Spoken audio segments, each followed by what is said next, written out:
we discussed the features, functions, scopes of financial management, and currently we are discussing the objectives of financial management.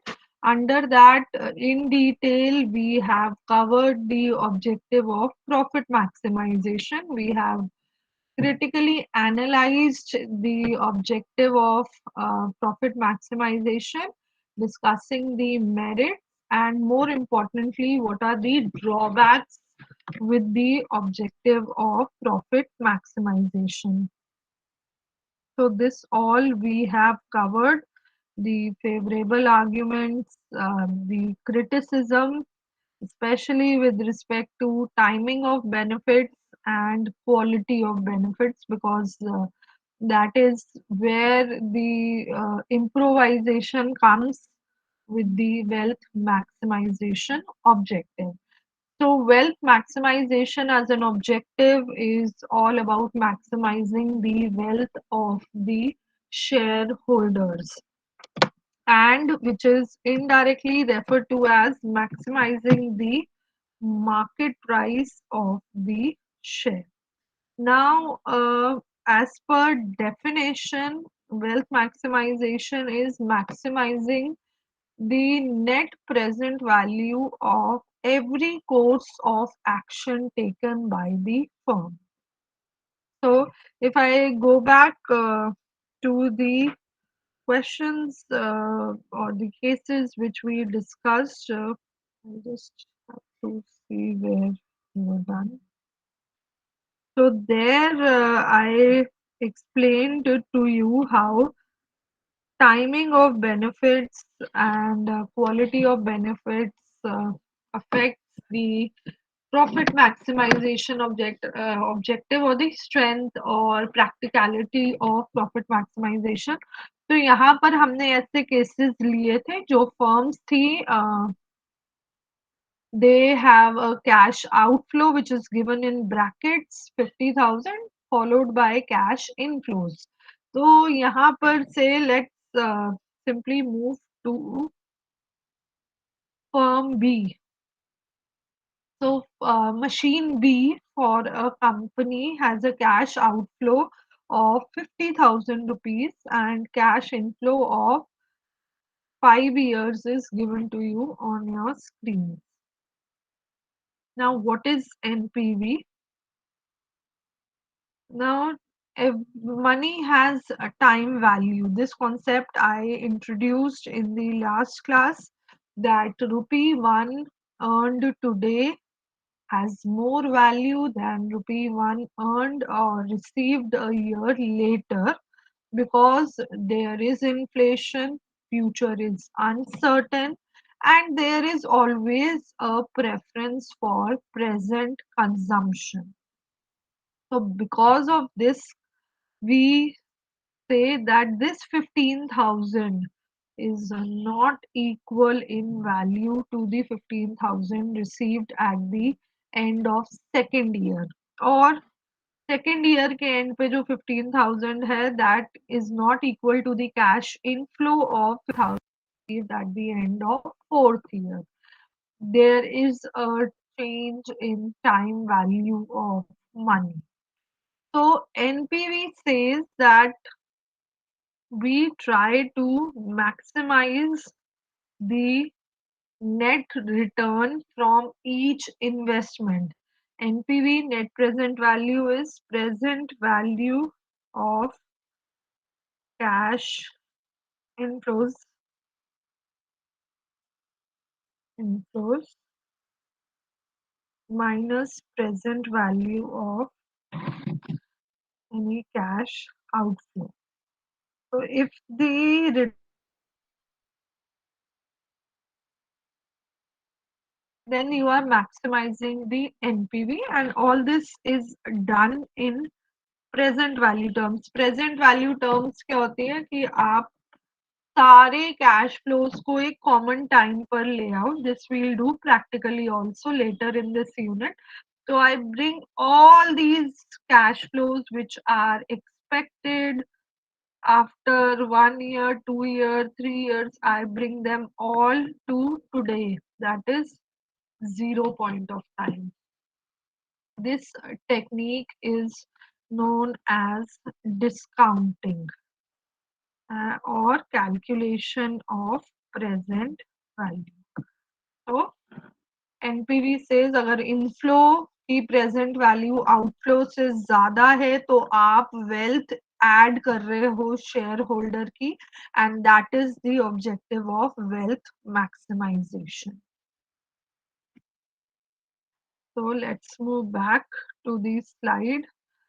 It is again maximizing the economic welfare of the owners of the firm. तो अब owners में ना सिर्फ वो लोग हैं जिन्होंने firm start करी, पर अगर हम बड़ी फर्म्स की बात करें तो जो शेयर होल्डर्स हैं they are also the true owners of the firm.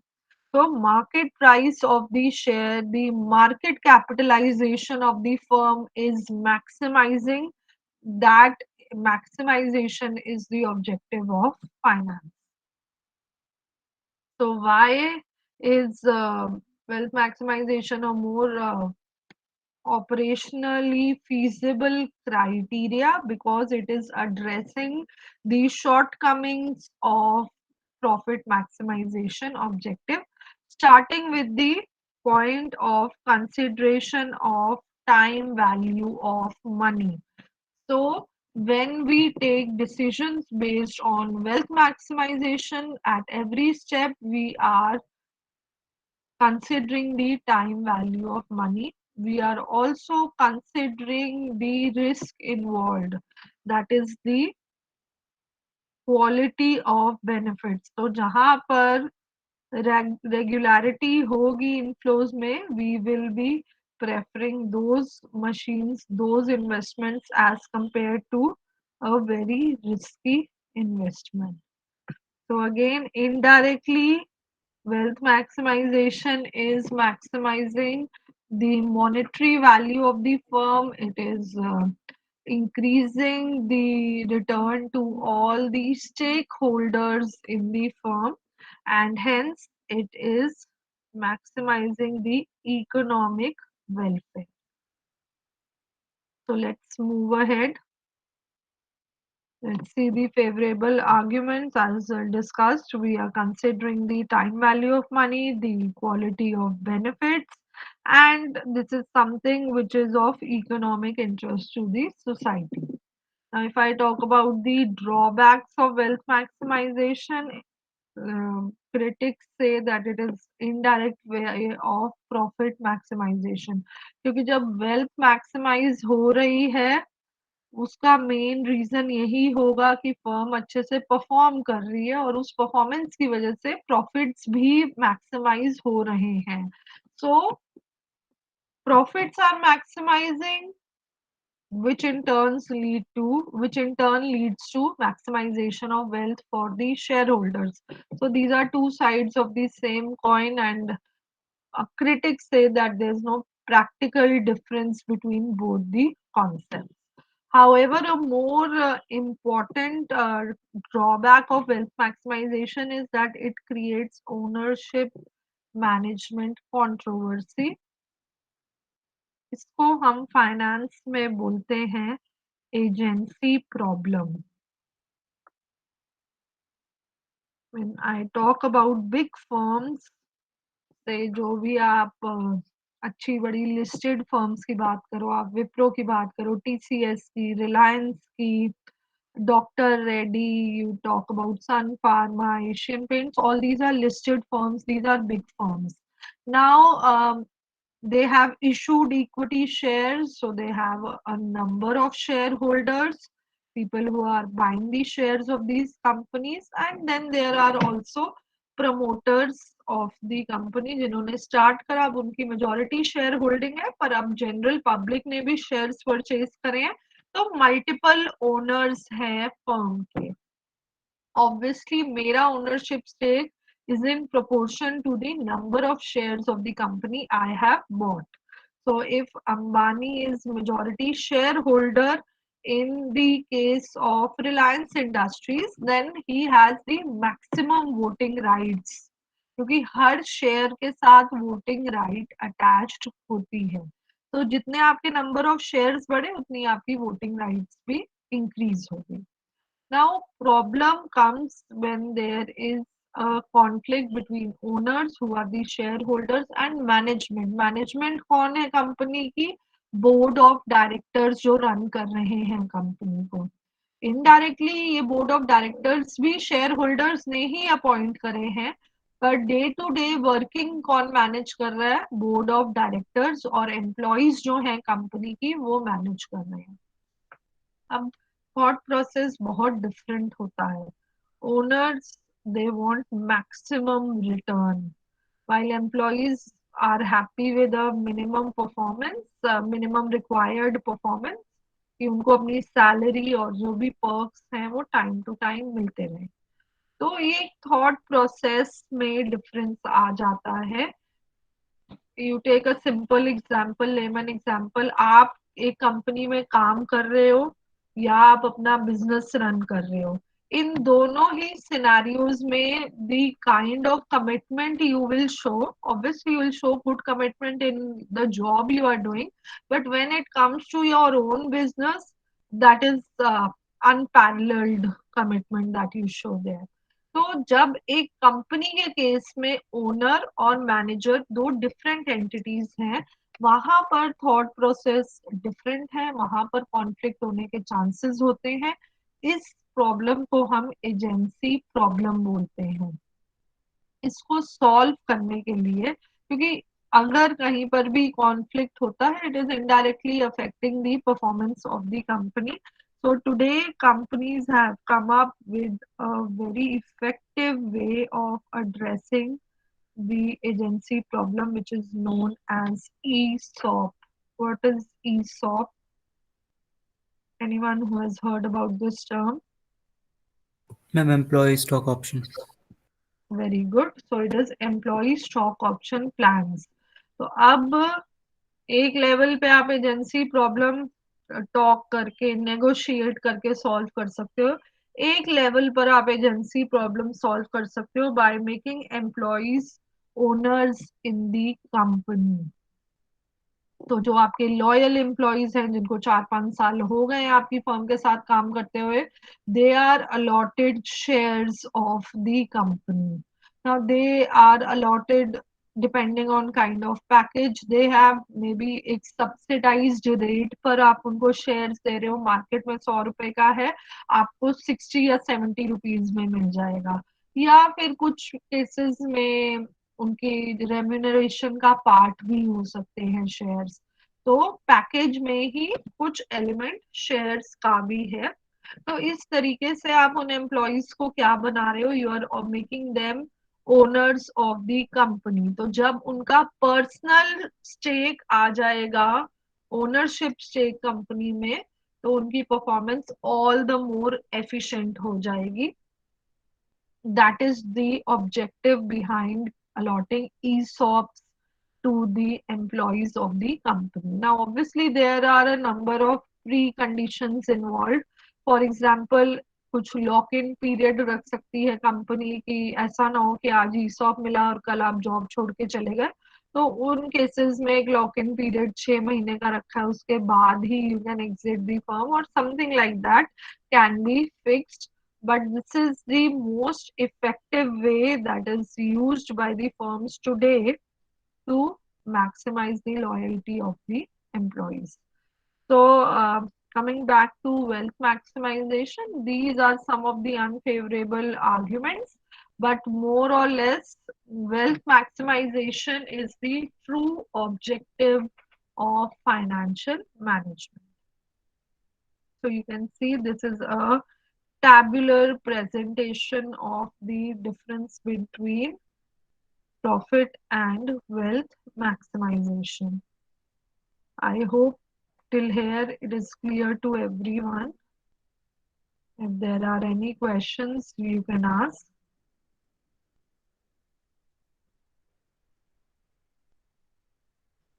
Okay, so let's move ahead. Let's come to some general topics related to finance, because जब भी हम फाइनेंशियल मैनेजमेंट की बात करेंगे हम दो टर्म्स की बात करते हैं या दो सबसेट की बात करते हैं।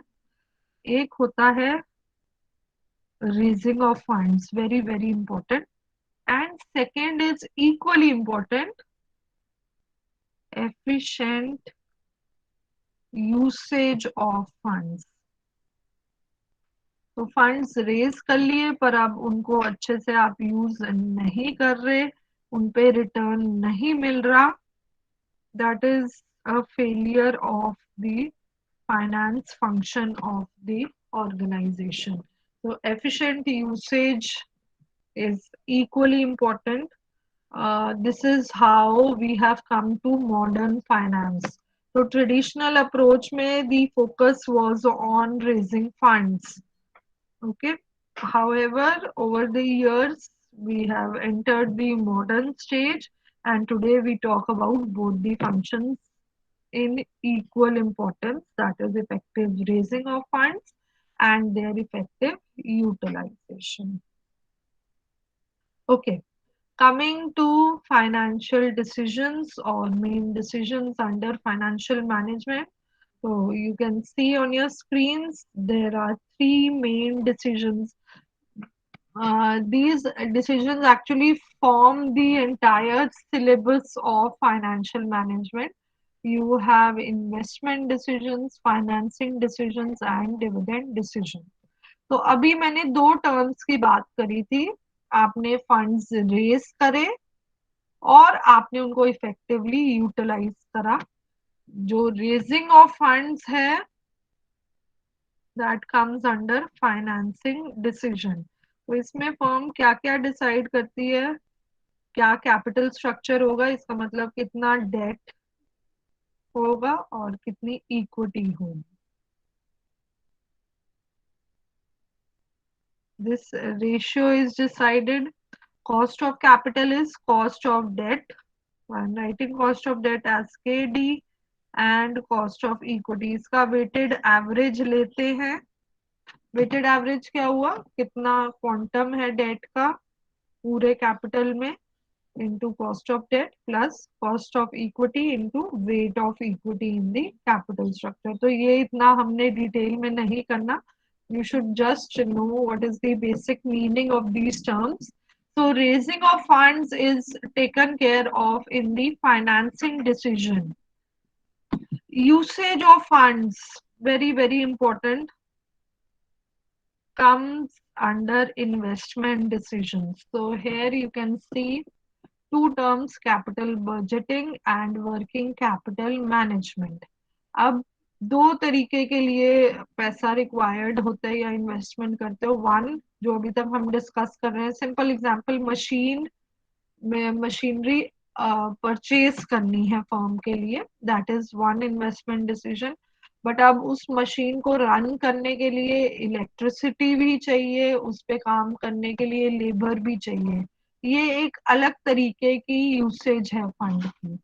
तो जो हम लॉन्ग टर्म इन्वेस्टमेंट की बात करते हैं, नए प्रोजेक्ट को स्टार्ट करना है, नई मार्केट में एंटर करना है, नई मशीन परचेज करनी है, एक पुरानी मशीन को नई मशीन से रिप्लेस करना है, all these decisions come under capital budgeting. Long term financial investment decisions of the firm are known as capital budgeting decisions. Second is to ensure that day-to-day working of the firm continues in a proper manner. You require working capital. तो जैसे मैंने आपको बोला, आपको funds चाहिए, electricity का bill, machine है, अगर रॉ मटेरियल ही नहीं होगा तो लाखों की भी मशीन आपकी आइडल ही रखी रहेगी, या प्रॉपर ऑपरेट करने के लिए लेबर नहीं होगी तो वो मशीन की कोई यूज नहीं है। तो ये सारे खर्चे आते हैं आपके working capital management. So raising of fund, usage of fund, and then dividend decision is all about distribution of profit. So आपने इफेक्टिवली रेज कर लिए फंड्स, आपने प्रॉपरली यूज कर लिया फंड्स को, अब आपकी फर्म ने कुछ प्रॉफिट्स अर्न करे हैं, कितना प्रॉफिट डिस्ट्रीब्यूट करना है, कितना कैश रिटेन करना है, that comes under the dividend decisions of the firm. So these are the three financial decisions or functions of financial management. They are then given in detail in the explanation. Now I come to the concept of time value of money. Briefly, I have introduced the concept, but now we will be covering this concept practically also. So I will give you a quick revision of what time value of money is. So time value of money is that today rupee 1 has more value than rupee 1 a year later or rupee 1 2 years later, because time is giving value to money. Future is uncertain. So there's always a preference for current money. There's always preference for present consumption. And the biggest reason for time value of money, which we haven't discussed till now, is investment opportunities. So again, I'll explain this with an example. So I have taken some money on debt basis from you. So 10,000 rupees मैंने आपसे उधार लिए, and I give you the option of receiving the money today or receiving the money after 1 year. So, if I return the money after 1 year, again I'm giving you 10,000 rupees. But the other option is I return back the money to you today. Today, when you will get 10,000, ये 10,000 आप आगे investment के लिए use कर सकते हो. Simple to simple, कोई risk नहीं लेना चाहते आप, ये पैसा जाके अपने सेविंग्स अकाउंट में डिपॉजिट कर देते हो, जिसका रेट ऑफ इंटरेस्ट है 5%, 4% ले लेते हैं. तो 4% रेट ऑफ इंटरेस्ट है. तो अब 4% रेट ऑफ इंटरेस्ट के साथ ये 10,000 रुपीज आपको 1 ईयर के बाद मिलेंगे 10,400. Whereas if I return back the money to you after 1 year, you are getting only 10,000. So which option will you prefer? You will prefer receiving the money today rather than receiving it a year later, because if invested today, this money can grow in that duration and give you a better return. This is one of the main reasons of time value of money, that there are investment opportunities available in the present and which can lead to higher cash flows or additional cash flows in the future. So it is a very important concept in finance. तो अभी तक जो भी हमने बात करी है उससे रिलेटेड इम्पोर्टेंस कैसे कैलकुलेट करते हैं या टाइम वैल्यू ऑफ मनी कैसे कैलकुलेट करते हैं, सेम एग्जांपल लेते हैं. You have the option of investing in a machine. So I am writing 50,000 here in brackets. Bracket है तो it is a cash outflow, and say 10,000, 10,000.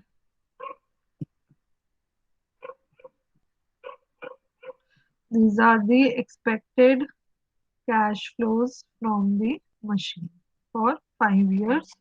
So now when I need to calculate the time value of money, or I have to take the decision of whether to invest in this machine or not, I have two options. So I'll try showing both the options here in the same graph. One is to bring all the future cash flows to 0 point of time. यानी कि सब चीजों को आगे जो future में होनी है आप उनको प्रेजेंट में ले आओ. This is calculation of present value. or discounting technique. So there are two terms used for this whole action. One is calculation of present value or discounting of future expected cash flows. Second thing that can be done is से आपसे पूछा जाए आज 10,000 आपने invest करा 5 years के बाद आपके सेविंग्स अकाउंट आपको कितना मनी दे देगा रिटर्न में तो आप future value of money calculate कर रहे हो आप सारे कैश फ्लोज जो एक्सपेक्टेड है उनको कॉमन टाइम पे लेके जा रहे हो पर अब वो कॉमन टाइम आपका 0 ईयर नहीं है वो कॉमन टाइम आपका लास्ट ईयर है और आप ये कैश आउटफ्लो को भी लास्ट ईयर पे ले जाओगे क्योंकि कंपैरिजन के लिए सारे cash flows whether it is cash outflow और cash inflow they should come to a common time period so in this case I am calculating the future value of money or I am compounding the present value to future date finding out the value of present money at a future date. So picking up the cash flows, taking them to the future, that is the compounding technique. So in time value of money, we are doing both discounting and compounding of money. This we'll be doing practically. Theoretically, I have explained you